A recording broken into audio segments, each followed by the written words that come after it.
एक नगरी में सीता नाम की एक कन्या रहती थी और काम करते करते वह जल्दी थक जाती थी। सीता ने जवानी में प्रवेश किया और उसका विवाह हो गया। सीता गरीब घराने की थी, इसलिए उसके ससुराल के लोग उसका आदर नहीं करते थे। कुछ समय बाद सीता के एक लड़का हुआ। अब घर के लोग भी उसका आदर करने लगे, लेकिन भगवान ने कुछ और ही लिखा हुआ था उसके भाग्य में। सीता का पुत्र जब बड़ा हुआ तो विधाता ने उसे उठा लिया।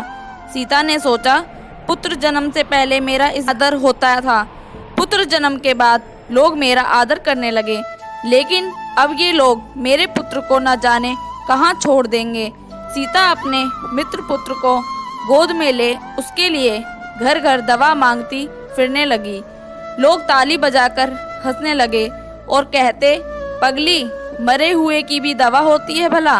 लेकिन किसी भले आदमी को सीता पर बहुत दया आ गई, तो उसने सोचा, इसमें इस बेचारी का कोई दोष नहीं, यह पुत्र शोक से पागल हो गई है, इसकी दवा बुद्ध भगवान को छोड़कर और किसी के पास नहीं होगी।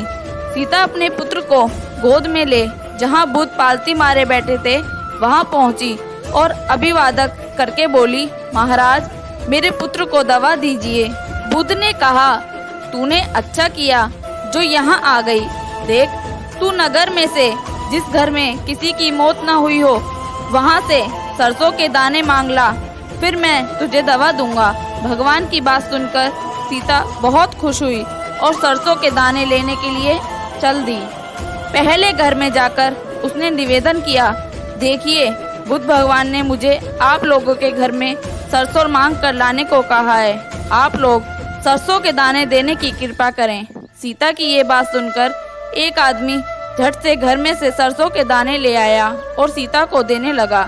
सीता ने पूछा, पहले ये बताइए कि इस घर में किसी की मौत तो नहीं हुई। यह सुनकर घर के लोग आश्चर्य से कहने लगे, सीता, यह तू क्या कह रही है? यहाँ कितने आदमी मर चुके हैं, इसका कोई हिसाब नहीं। सीता ने कहा, तो मैं आपके घर से सरसों नहीं ले सकती। सीता दूसरे घर गई, सब जगह उसे वही जवाब मिला। उसने समझा शायद सारे नगर में यही बात हो। उसे एकदम ध्यान आया कि बुद्ध भगवान ने शायद जानबूझकर ही मुझे सरसों मांगने के लिए भेजा है। वह जल्दी अपने मित्र पुत्र को गांव के बाहर शमशान घाट में ले गई। उसे अपने हाथ में लेकर बोली, प्रिय पुत्र, मैंने समझा था शायद तुम ही अकेले मरने के लिए पैदा हुए हो, लेकिन अब मुझे मालूम हुआ कि मौत सबके लिए है। जो पैदा हुआ है उसे एक न एक दिन अवश्य मरना है। इतना कहकर अपने पुत्र को शमशान में रखकर वहां से लौट बुद्ध के पास गई। बुद्ध ने पूछा, सीता, सरसों के दाने मिल गए? सीता बोली, हे भगवान, सरसों नहीं चाहिए, मैंने अपने पुत्र को शमशान में रख दिया है।